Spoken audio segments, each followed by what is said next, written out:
Hey YouTube, it's Arwen, the professional joy seeker, professional tarot reader, and author. Tonight, I'm wearing my author hat. Can you see it? Because I am going to be talking about how to use tarot for writing. So if you're looking to write a book, or you're in the middle of a book, or wherever you are in a fiction novel, this may be very helpful for you, and I hope it is. Tonight, my kickoff guest in my ArwenWrites Talking to Authors series is a woman who likes to kill people. True story. You know, there's all types out there, but Lynn Cahoon likes to kill people. Lynn, introduce yourself. She is a New York Times and USA Today bestseller. Well, hello. It's so nice to be here tonight. Yeah, I started out writing romance, and I have several series out there, including one that's called the Council series, which is a modern-day Witch Out of Water series. But what I found was when I started writing cozy mysteries that they took off, and I kind of hit my stride. So, yeah, I kill people better than I make them fall in love, I think. I like it. And I think that people don't realize that a lot of people started out romance and kind of found their niche elsewhere. One of a really unusual member of RWA is a man named James Patterson, and I would say that saying that he writes romance would be kind of a stretch. Yes, definitely. I'm really sold on the happy ever after. That's important to me, and I want a book where I know it's going to work out okay. I don't know how it's going to work out, but I know it's going to work out okay. And when people die in my books, it's usually because they deserve to. So there you go. Now, I know that in one of the books that my partner and I wrote, Kay and I wrote, we killed one of her bosses in it. Now, you can't identify the boss because we changed the gender, we changed a whole lot of things. But do you kill people you know? I have my holiday killing story. Um, it's called If the Shoe Kills. It's all based on Cinderella. That dead body was probably pretty much focused on my ex-husband. So it was really cathartic for me. I have a travel mug that I got at a romance conference. Y'all, Lynn and I are both members of Romance Writers of America, and that's actually where I put out the call to get some guinea pigs to come help me do these sessions. And the mug says, "Be nice to me, or I'll kill you in my next book." I think I have that mug too. I've seen versions of it. The last person who pissed me off dies on page 12. I mean, just great stuff. So that's a little early for a death for my books, but now, in the series that I was looking at on Amazon, the Tourist Trap Mysteries. Tell us a little bit about how they got started. I mean, you've got, what, 8 or 9 books in that series? Am I? You are right. In July, number 9 will be coming out, which is Killer Party, which I love that story. Tourist Trap happened. It almost didn't happen because I had shopped that book around to everyone and their dog as far as agents. Didn't get a bite, didn't get any, didn't sometimes even get an answer. And so I sent it to Essie, who is my current editor over in Kensington, because she had been one of my editor judges for an RWA contest. And I said, I see that you guys are taking cozies. Would you like to have a look at this? And I believe it was the fact that she knew I wasn't crazy town, because she'd worked with me for this contest, and she said, sure, I'll take a look at it. And within 3 months I had a contract for it. Wow, So that's fast. Yeah, it was crazy fast. And after 2 years, it was crazy fast. And overnight success. Yes, exactly. But Guidebook to Murder was book one in that, and it has a really pretty red cover. I should have grabbed those books. Really pretty red cover and just gorgeous. They've done really good, nice with the covers for me. And Jill and Greg, who is her boyfriend in that, they just go on and solve mystery after mystery. So I just love them that way. Well, I am a fan of mystery series, like cozy mystery series, like Rosemary and Thyme. Mm-hmm. The British one is about two ladies who do gardens. And when the episode opens up, there's going to be a dead body in the garden somewhere. Mm-hmm. Somehow, somebody's going to get killed and it's going to be in the garden setting. When you say tourist traps, I have said out loud and repeatedly, when I'm on a road trip, I'm a tourist. Trap me. I want to see the giant ball of string. I want to see the giant prairie dog. Please put your signs up. I will take a detour. So, yeah. Is that your heroine? Is that why they're always in tourists, or what's the gimmick there with the tourist trap? Well, actually, it's based on a small town that's in on the coast of California, the Central Coast, and they bring people in. So she starts out, she buys a building and turns it into a coffee shop / bookstore. So that's the first business we highlight. In the second one, we have the guy who opens the antique shop, and he's a little bit different. And then with each book in the series, you learn a little bit more about the townies. And of course, it is a tourist town, so they have a council meeting that they all get together for and fight about, and the mayor's kind of corrupt. And but they have a lot of festivals, and it's set on the beach. And one of them, Killer Run, is one where they have a festival where they actually have a 4K run, to raise money. So it's just a lot of what would happen if you lived in a tourist town, and what would your life be like? Awesome. It sounds I love books that do that. Nora Roberts, when she does her trilogies and she does her contemporary trilogies that aren't necessarily family trilogies, she's very good about that. About, you meet the main character and then you'll meet a side character and you're like, well, I need to know a little more about that person. Sure enough, come book 2, you still get the first person a little bit, but then you get focused on this next person. And I like that because it's a slow build. Now, one thing that people, as writers, we think about is the hero's journey. Uh-huh. But the hero's journey, when you're doing a series, you have an overarching hero's journey, right? As well as many ones in the books. You do. And you have to watch that carefully, because with Jill, her journey is more learning to open up to people and learning to be more trusting, and actually bring Greg in, and they actually have a strong relationship at this point. But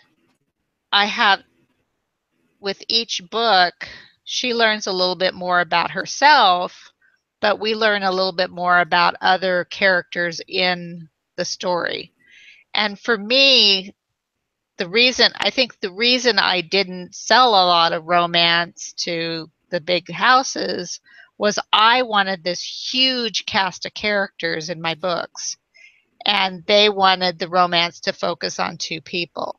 And for me, I like to know, who is the neighbor? Why is the neighbor coming over for sugar? What's going on here? Why is this happening? And so when I write families, it's that way too. I'm attracted to large, crazy families, and so that's what I write. Now, did you come from a large, crazy family? I like large, crazy family books, but I came from a pretty small, just my mom, my sister, and I. We had 6 cousins in one family, but for the most part, it was just this little trio of girls. So how about, what got you interested in the crazy family, besides the fact that they were fun to write?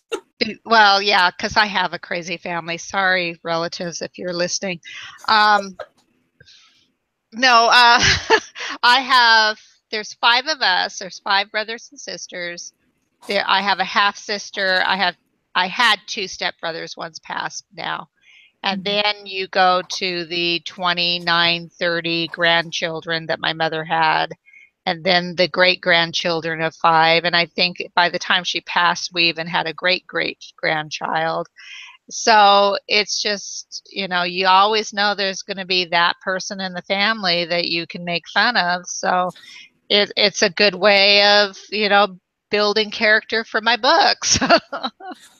I love it. I actually worked here in the town I worked at the newspaper, and the woman next to me, TA, if you're watching, hey girl, if there was a death or an accident or a birth, she would look at it and go, oh yeah, that's my cousin so-and-so. She came from, her mom and her dad both came from huge families, like 12 on either side. And then when her grandmother died, there were 123 grandkids alone. Oh, wow. Right? Yeah. But she's literally, she's like, we would come in the morning and go, I heard there was an accident. Was it anybody related to you? Not did you know them, but were they related? Yes. It's kind of crazy. And she laughs about it, but it's really interesting to see all those connections and how they work. And I'm fascinated by that. So I think that's why I like this bigger story arc. Now, let's talk a little bit about what we're doing tonight. Okay. Lynn has agreed to be a guinea pig. I won't make her make guinea pig sounds. Because I love guinea pigs. I did too.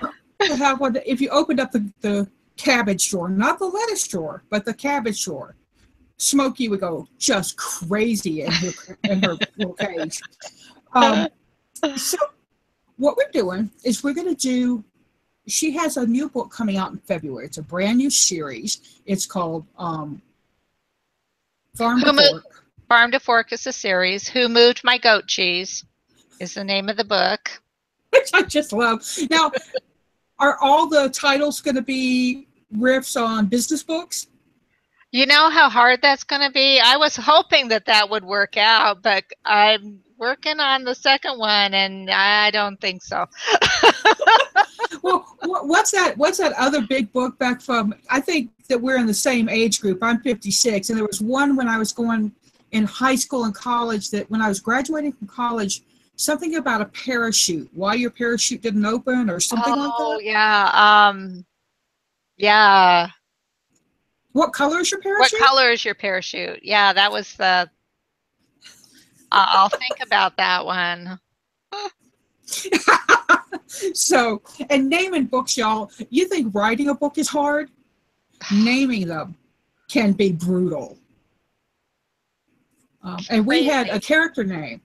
We had a character name in our first book, and we had 3 main characters, and we knew that we had three books in the series. And we'd written the first book, and we'd sold the first and second book together, because we gave our editor the second book, and she said, this reads like it's a second book. Can I see the first book? And so we were really lucky in that she liked both books. But then they came back with, we had, remember, 2 books written, and the third was already half done. She said, oh, this character's name isn't going to work. And he was the hero of our third book. Oh, great. Well, we named him Wolf, and he was a Native American, and she said it was a teensy stereotypical. So we named him Micah. Changing his name, it nearly killed us. Yeah. Because we were baby writers at that point, and we didn't understand the whole kill your darlings kind of thing. Oh. What's the worst thing an editor's ever asked you to do to one of your books or characters? I, well, the Bull Rider's brother, I got one of the revise and resubmit letters from Harlequin, which when you first get it, you think it's a no, and it's really just a revise and resubmit. And the thing they wanted me to do was cut all of the other characters out. And the Bull Rider's brother is still selling, and people talk to me about how much they love the crazy family around it. And, it may not be a Harlequin book, but, it's the book I wanted to write. So I didn't change it. I probably should have if I wanted that life, but, I didn't change it, and it's worked out just fine for me. That's good to know. As Kay and I are doing rewrites, our publisher went kaboom, so we're rewriting all of our books we got rights back to and going to do some self-publishing, which is daunting in and of itself, as you know. It's kind of crazy to do. But I digress. My goodness. Oh, squirrel. We're going to be using the Hero's Journey, the first 3, from Mapping the Hero's Journey with Tarot, 33 Days to Finish Your Book, by me. That's the last time I'm going to read the whole title tonight. And if you want an autographed copy, I do have them available. Now, Lynn, can somebody get an autographed copy from you? Do you do that, or do they? Oh, yeah, definitely. Yeah. Okay, awesome. So, and her information is in the description box down there. So, get on her newsletter, check out her books, go forth and do, people. But first, we're going to do the Hero's Journey, just the first 3. And I actually bookmarked it so I didn't have to flip around. And the very first step in a hero's journey is the ordinary world. And the hero's journey happens in every story. The 3 Little Pigs have a hero's journey, if you look at it. So it's a monomyth that Joseph Campbell studied and brought forth. It's always been here. He just kind of delineated it and gave it to us. And then a man named Christopher Vogler wrote a book that most authors I know have either read it or have a copy of it and have read bits and pieces of it.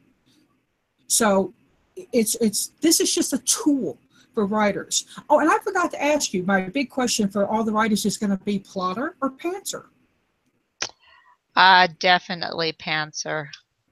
I kind of know the story. I know like 3 things that I want to focus on in the book, and I may not even know. I was just writing as I was waiting, and this scene that I'm writing, I never plotted out at all. I usually set out 25 chapters, and then I start putting things in ideas in each area. And if I do those, great. If I don't, that's okay too. I just have to make sure that the story makes sense, and I have enough red herrings, and I know where the middle is, and I know where the turning points are. But yeah, not a pantser. It doesn't a plotter. It doesn't make sense to me. And if I do all that work plotting, why would I write the book? My best friend, Kay, who writes with me, she's a pantser and I'm a plotter. I'm the one that will get the story started. And I'm like, okay, now we need to outline and figure out where everything's going. And she's like, let's just write and see what happens. See what happens. Yeah. Yeah. But it's a lot of fun. So we're going to start with The Ordinary World. For a pop culture reference, Luke in Star Wars, in the original first movie, now the 4th movie. Damn it, Lucas. I had that in order. But he is a farmer. He is, he works on his uncle and aunt's farm. He fixes droids. he has a very boring life, and he's always looking to the stars. Ordinary world is that place where your hero is, and I use hero genderlessly, guys. Hero can be the female or the male. But for purposes of the book, I just went with hero, so I didn't have to keep writing hero, heroine, and flipping back and forth. But the hero has to be in a situation that's not completely awful, but it's itchy. It's like a wool sweater that you're just not comfortable in. And we're going to do the ordinary world spread for Lynn's character, who is the heroine of Farm to Fork. And Lynn, tell us her name. Her name's Angie Turner. Okay. And Angie Turner, we're starting with book 2, but book 1 has already been written. It's out this coming February. I believe you can already go and pre-order it if you want. And it's a good idea to pre-order because then it just magically shows up. So, yeah. Right? And in the book, I associate the ordinary world with the emperor, because the emperor is about parents and boundaries and structures, and sometimes what we want to push against. So we're going to do this. We're going to pull, I'm trying to read and do this at the same time. We're going to pull 3 cards for this, and this is Angie's ordinary world right now. Now remember that in book 2, Angie's already solved at least 1 murder, because that's what happened in book 1 on Who Moved My Goat Cheese. So we're going to ask the tarot to help us kind of determine ordinary world and what she loves about her ordinary world and what makes her uncomfortable about her ordinary world. And what this does, and I keep my push with everybody when I teach this class, is you are the omnipotent voice of your story. So when we use tarot this way, I don't really use it as a divination. I use it as a storytelling tool, and I'm looking at the cards to tell me a story. So let's see what Angie starts. Angie's ordinary world, it's an interesting card. It's the 9 of Water. The 9 of Water is a heart's desire. It's a make-a-wish card. It's things are pretty good, but this woman is standing in a cave in Cornwall, England. And she is standing in where the waters that supposedly fill the sacred well. This is Arthur's cave. But what I see here is what I get a feeling of is her ordinary world is where everybody's going, you should be so happy. You should be like, everything's going perfect. But she feels like emotions are just kind of rising up and almost threatening to swamp her. And she doesn't know how. There's a question of how to be happy and stay happy, and does she deserve the happiness, is what I get from this. Does that sync up with your beginning ordinary world with her? It does. She is working, she just opened a Farm to Fork restaurant, so this is probably 2nd month, 3rd month in that, and she's not sure it's going exactly the way it wants to.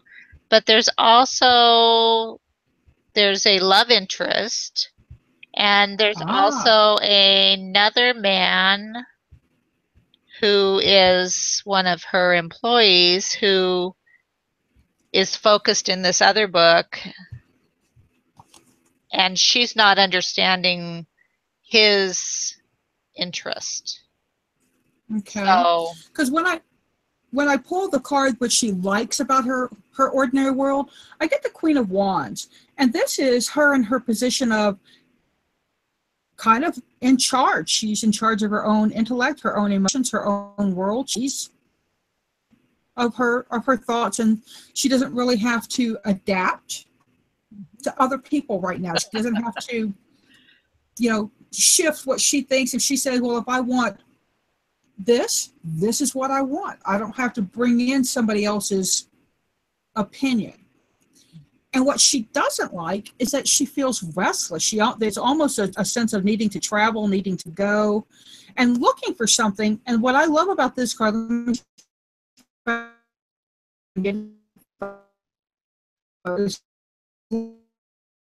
he puts the map down, the mountain's right in front of him. So some of her scrabbling, and they're both air cards. What she likes and what she doesn't like are both intellectual cards.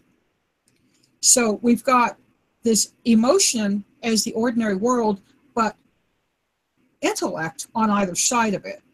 So she's kind of, do you know her birth sign? She's not a Gemini, is she? I don't know her birth sign. So, so what I would say here is that at her beginning, a lot of what's going on is that it's how she thinks about things, and what she doesn't like is that she feels like she's searching for something, but she can't find it. And that may be because it's smack right in front of her face. Interesting. Now, the second step in a hero's journey is the call to adventure. And in this book, each chapter ends with a journal prompt, a quote, the journal prompt. So, and the quote here is, what do you need to draw attention to with your story? What needs to be heard? And that's, it goes from a George Orwell quote, who George Orwell, if y'all don't know, wrote Animal Farm and, you know, one or two other minor little works of fiction. His 1984 gave me nightmares. We had to read it, and I seriously had nightmares for a week after I read that same book. But chapter 1 is actually a character template. It helps you build a character. Chapter 3 is the call to adventure. And in this, I associate, come here, where are you? The Fool with this, because the call to adventure is that take a risk, do something different. It's a galvanizing point in the story. For Luke, sticking with Star Wars, his call to adventure was, help me, Obi-Wan Kenobi, help me. You're our only hope. So, but whether he answers it or not is a different story, because we'll come to that next. But this is the call to adventure.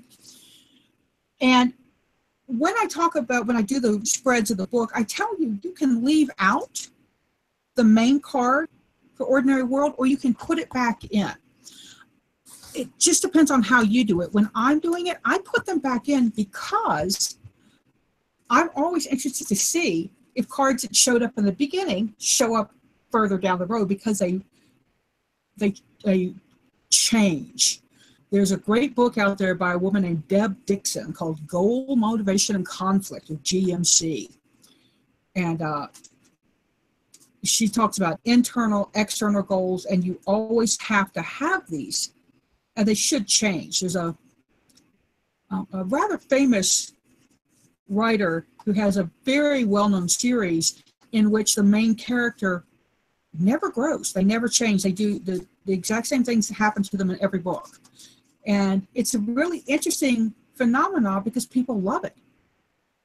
They absolutely adore them. And she's got like 28 books in that series. So, and no, it's not Nora Roberts, J.D. Robb. Eve Dallas does change, damn it. Oh, yes, she does. Yes, she does. I just listened to Escape in Death. And, whew, one of her best. Blew me away.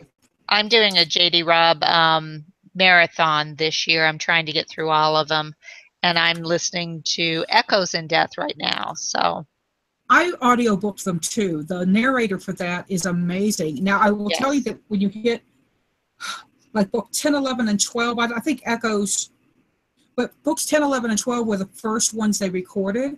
And so she doesn't do the character voices right. Yeah, it's annoying. So I flipped it up, and all of a sudden Peabody and Feeney don't sound like themselves. And I'm like, what happened? So, and I am mad for that book. I got my husband hooked on Audible books with J.D. Robb. He still listens to them. He's behind me. But I've been re-listening to them with him, and they're totally worth it. Oh, yeah. So we're going to go and look at the call to adventure. And the first card is the call to adventure. And card 1 is what precipitates the call to adventure, what comes before, what is happening when the call comes. And the card to the right is why your character should consider accepting this call. A great hero to use that people don't think about is Shrek. He's a great anti-hero because his ordinary world is the swamp, and what gets itchy for him is when all the other characters get dumped in there and he gets neighbors. You know, he likes his solitude. So his adventure is kicked off by the fact that he's mad about all the character, all the three little pigs, the blind mice, everybody's moved in on him. So we're going to look and see what Miss Turner, I forgot her first name, Jamie? No. Angie Turner. Okay. We're going to see what this is. Okay. And the interesting, her call to adventure is perhaps a trip or going somewhere. This is the canoe. And the canoe, let me try and get him to focus. There we go. The canoe is an interesting card because this young man in this dugout, actually, he's a real person, and he actually created that canoe in the old ways of his tribe. He went out, found a felled tree, burned it out, then dug it out, polished, hand-did it, all by hand. So her call to adventure may be having to do something, maybe like somebody says, hey, let's go back to your roots. Let's go back to, you know, how your family did something. The canoe is the chariot, and traditionally it's about mastery of self. So her call to adventure could have something to do with leveling up one of her skills. If she's a restaurant owner, it could be a business skill. It could be, you know, somebody challenging her to go on Food Network Star.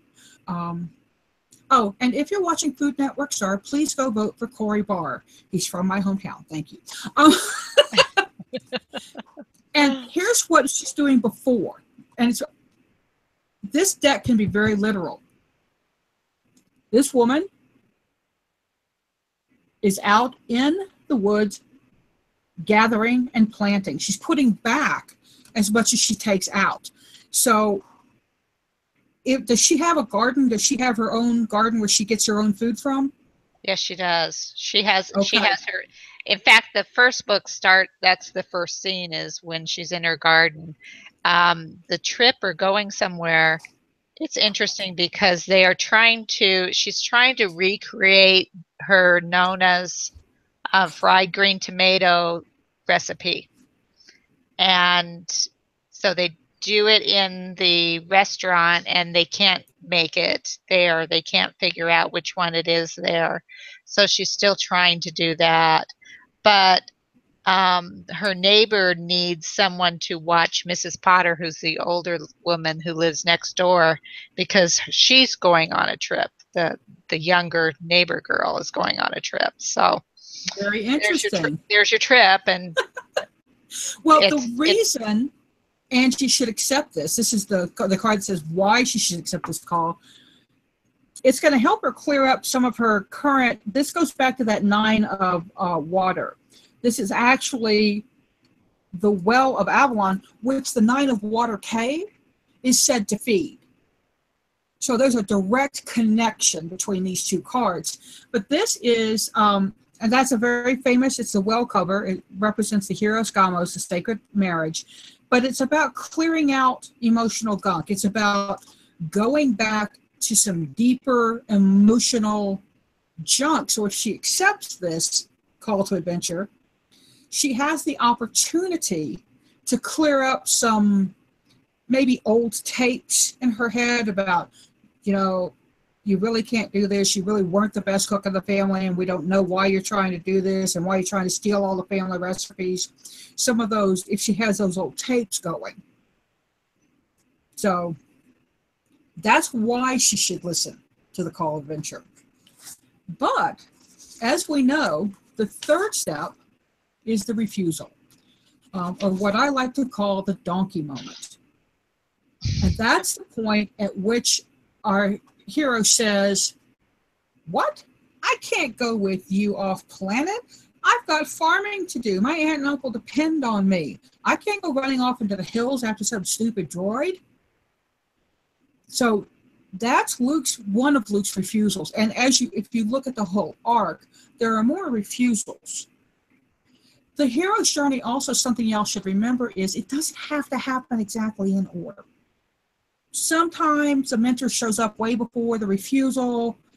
It's just different. The mentor doesn't always die. Pretty common that he does bite the bullet, but not always.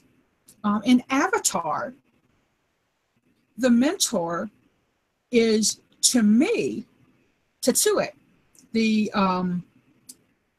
Navi who was to marry Neytiri, but Jake Sully and Neytiri got together, and then he becomes a mentor in a kind of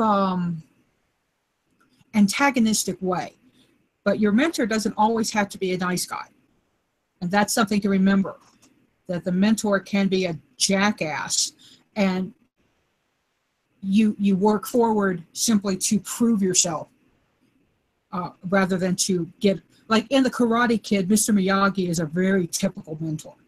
I don't think Mr. Miyagi dies though, but he does kind of fade into the background once, I can't remember kid's name, but once that kid becomes, his strong Crane self.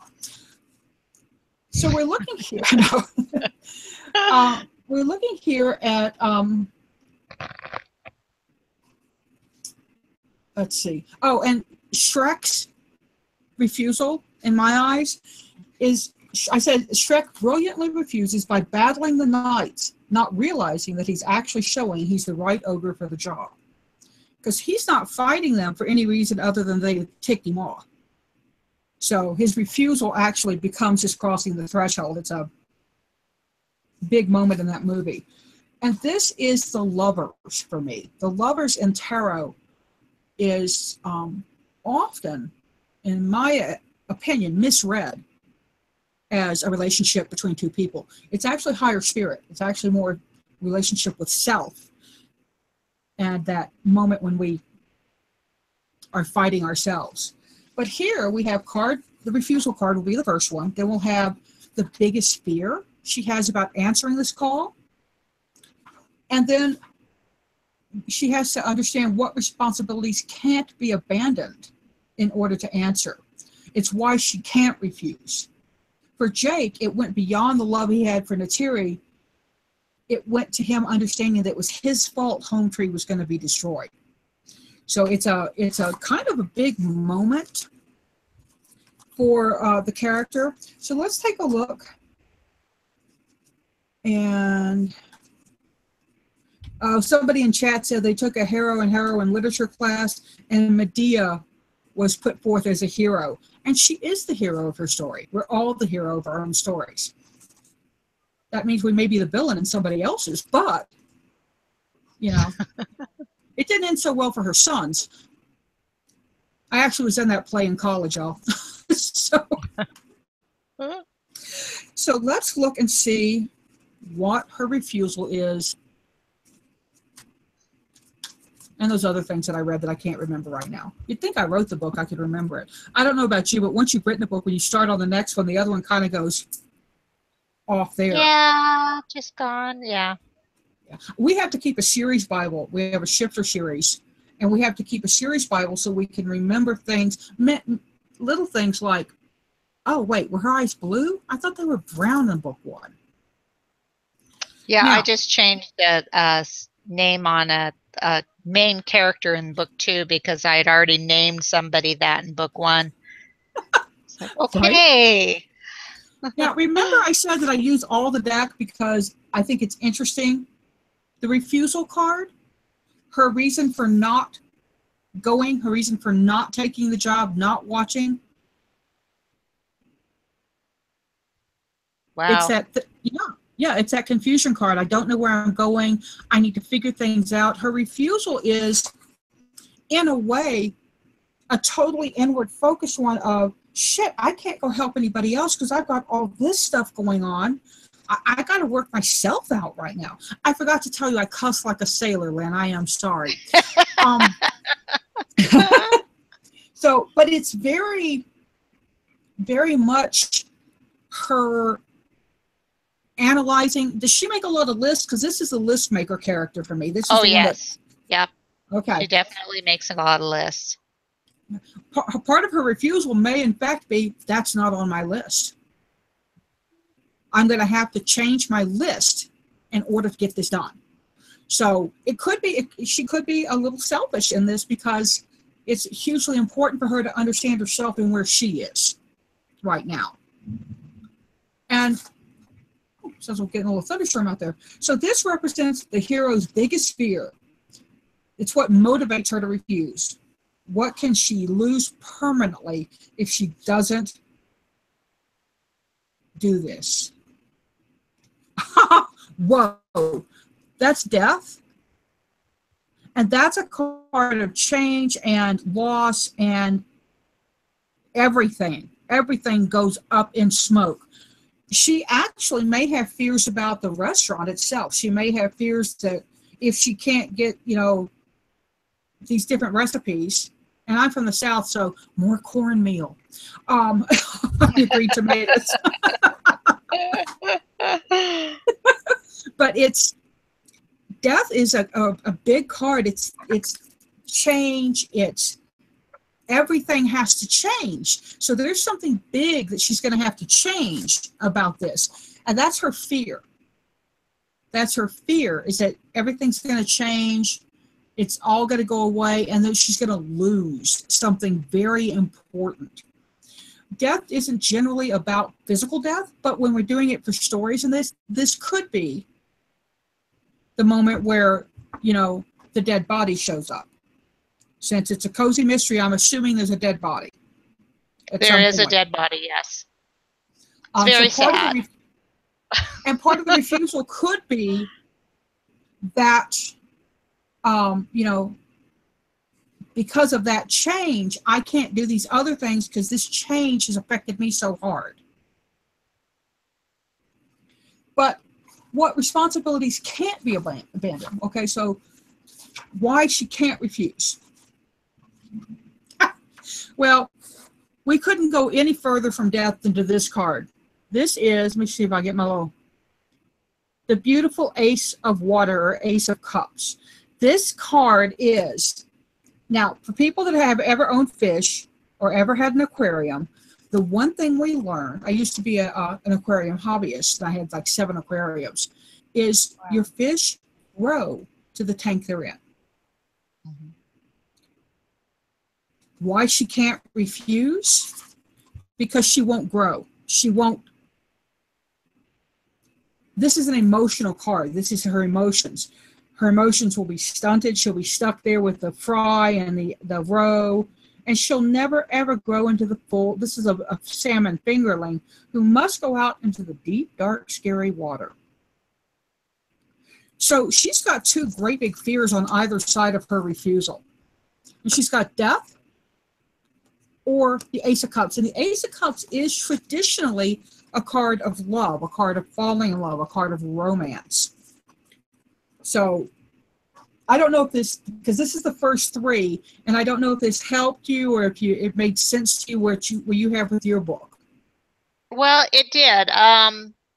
It's interesting because, like I said, I don't plot out, so I don't have everything done with this. But she does have this Mrs. Potter is a friend of her grandmother's. And she's worried about taking care of her, being responsible for her. And of course, this lady's going to be a real pill during this whole book. But she's also going to bring Angie back to her grandmother's recipes, and she's going to be the one that finds that fried green tomato recipe that Angie's been missing. So that's kind of the emotional move for this book. The murder is kind of a little bit different because it's her sous chef who's also the other man. It's not quite a he's interested in her. She's not. She doesn't think she's interested in him. She has a boyfriend, and that relationship is getting tighter, this one. But it's his culture. it's his cousin that's accused of this murder. They're Basque, and cool. so they're going to be focused on that whole festival that they have. And so while the festival's going on, they're going to try to solve this murder.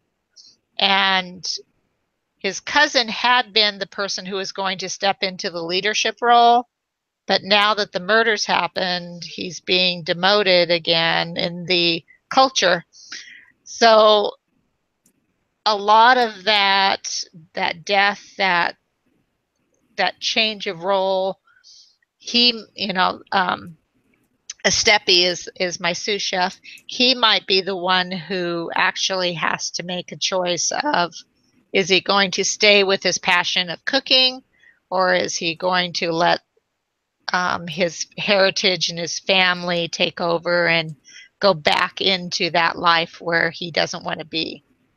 Very cool. The Basque culture fascinates me. I read a book by an author, and he wrote it under a pseudonym, and it was a spy novel. Trevanian?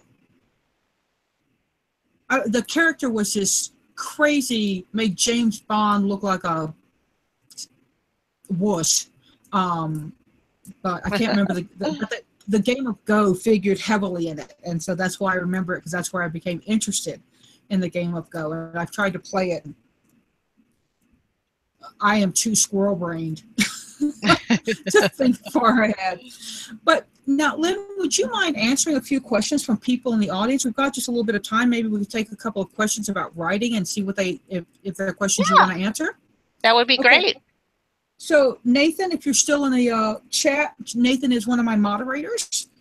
So if folks will put it in all capital letters, and we'll just, for right now, we'll say we'll take 3 and see, because I don't want this to go much over an hour, because Lynn has things to do, like, write another book.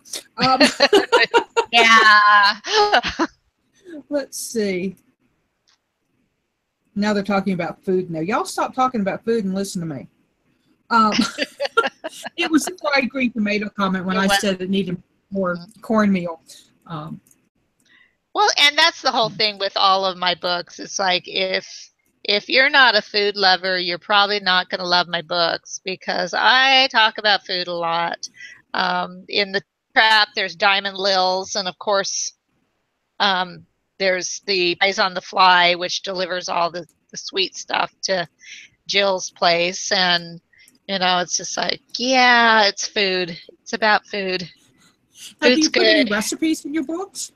I haven't yet, and I don't know if that's something that I'll do later. Actually, no, I do have a recipe in this next book, unless they cut it, the Farm to Fork one. It has my mother's, my version of my mother's potato soup. So it's something comforting, it's something lovely, and something warm. And well, we do have a question from Pepper Jackie. Pepper Jackie, I'm going to ask you a second question, honey. I see you asked 2, but I'm going to ask you a second one. How do you push through writer's block? See, I don't believe in writer's block, because Me either. I think you set your butt down in your chair and you open up that document, which is the hardest part of the whole thing, and you start writing. And I think with people thinking that you need to know where it's going, that's what stops them from writing, and you don't. Your subconscious is going to be building these.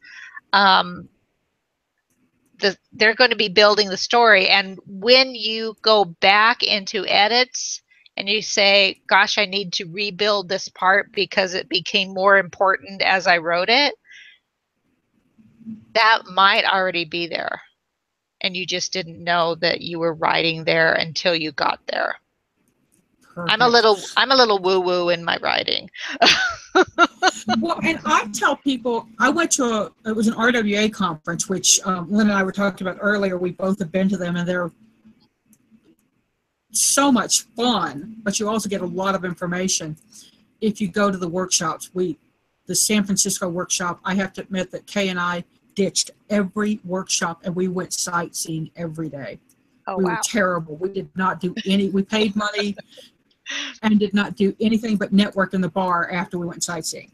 But I tell people, if you're blocked and you have a scene that's not moving, skip that scene. And when we write, we'll write like, he looked at her with his colored eyes. If we can't remember it, don't stop. Keep going. XXXXX. That's Yeah. my clue. It's like, yeah, I know what this is, but I don't know right now, so let's go on. Yeah, and you just keep writing forward. You know what's happening next. And yeah, do something that you can global search for and come back to. I have a couple spreads in the book. One's a he said, she said, where you can kind of look at the scene from two sides. But the best tip I ever got, and this was at a conference, I don't remember who it was. It might have been April Williamson, write a book in a week.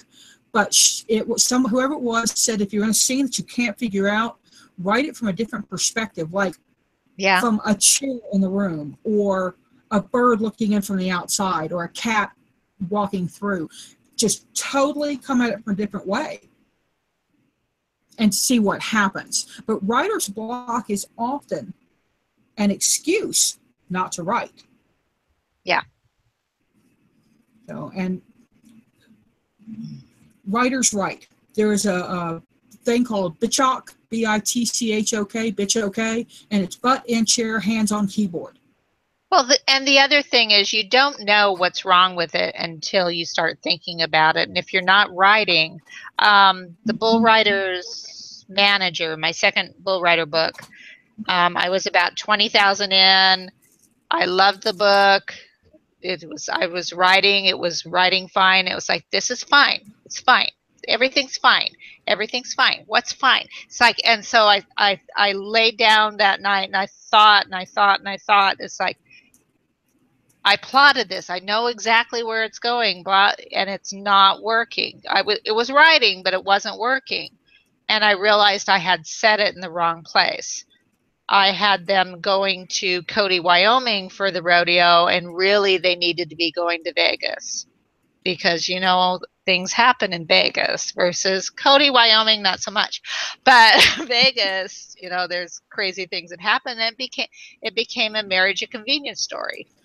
And with that, just that one statement, why isn't this fine? That's what moved me into the right story for that book. Yeah, and that's a really good thing, y'all. If you've written 20,000, 30,000, 50,000 words and you realize it's not working, don't pitch it. Figure out what needs to change. And generally, just like you said, now it's a major change, right? You're picking them up out of Cowtown. I've actually been to Cody and popping them into Sin City. So, you know, it's a big change, but you've got the same characters. You've got the same characters. You've got the same action. They were going to dinner. They were still going to dinner. They were still meeting this guy, but it was in Vegas, so it was totally different. And where they went from there, and where they went from there was totally different. Now, here's Sam Beckman asked, how much research did you put into your book? Now that's an interesting story. I was on a panel with 3 different cozy authors, and this one lady was a thriller author, and she was talking about all of this research she did, and that she was talking to this psychiatrist every week, and blah blah blah, and just all this stuff. And the cozy writer next to her said, yeah, I found out that calico cats aren't males. You know, cozy writers don't do a lot of research, and the research we do is kind of silly because we do research on food and what would this town look like, and would it be reasonable to have these type of actions, or reasonable to have this happen in this town. We don't have a real big, huge autopsy scene. We don't talk to the guy in the morgue. Usually, I do talk to Doc Adams, which is my coroner guy, but he's just a good old boy, and they usually talk over eclairs, so it's okay. But for cozy authors, it's more about the setting and the feel of community and that relationship, and less on the details of the murder. You have to have some of those, and you have to have some of those clues and those responsibilities to walk your reader through what happened, but it's not as intensive as it would be if it was a police procedural. Yeah, and when we talk about police procedurals, y'all, that's like, if you've read J.D. Robb, that's more of what I consider a police procedural. It's a futuristic. And there's also, gosh, it's a man, and he gets RWA conferences too, and I can't think of his name, but he writes amazing police procedurals. You know, you'll sit there and read the autopsy scene and go, oh. Yeah. So, yeah. Yeah, that's not the books I like. Now, I did miss Nathan's question, so I'm going to jump back to him. And this is going to be our last question, guys. I am sorry, but like I said, I need to keep it at an hour-ish. He says, any advice to put together a story you have brainstormed and written bits and pieces for, but when it comes to writing it into a book, it just seems to be another random page in a random notebook. Nathan, I'm not real sure I understand that. Lynn, do you grasp what he's saying? I kind of understand what he's saying, yeah, because that's how I plot, is these bits and pieces. What I would challenge him to do is sit down, open up a Word document, type in everything he has. I'm old. Key in everything he has. And as he's doing that, as he's setting up that story, as he's writing it, I think he'll find where the missing pieces and where the things that bring it together will work. A lot of times I start a story, I know what the ending is, and I know how the guy died, maybe. And that's all I know. And it may be bits and pieces here and there, but I think if you just start telling yourself a story, because you're the first reader of your story, be a storyteller.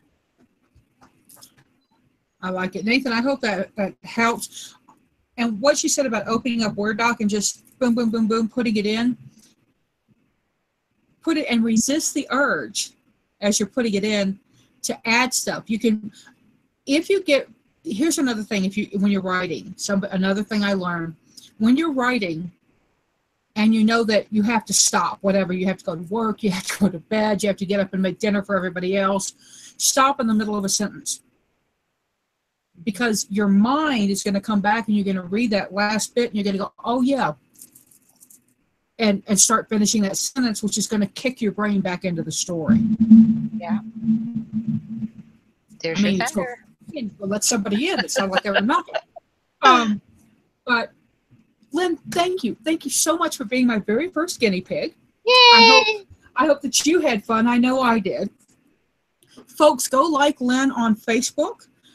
Find her on Amazon and just click follow. And that way you'll be updated on the books she's getting and that she's putting out. Grab the first in one of her series. She's got 3 different series. 3. See, I count really well. 3 series. I'm counting farm to fork, table to fork. No. Farm to fork. Farm to fork. Farm to fork. And read one of her books and see what a cozy mystery is. Some people think cozy mysteries are all one kind of thing. They're really varied. Lillian Jackson Brom is the first cozy mystery I can remember ever reading. She writes the Cat Who series. So when I say goodbye to everybody, I always say seek joy, y'all. How do you say goodbye to your friends and family when you're shouting out at them? Goodbye. See you later. Talk to you soon.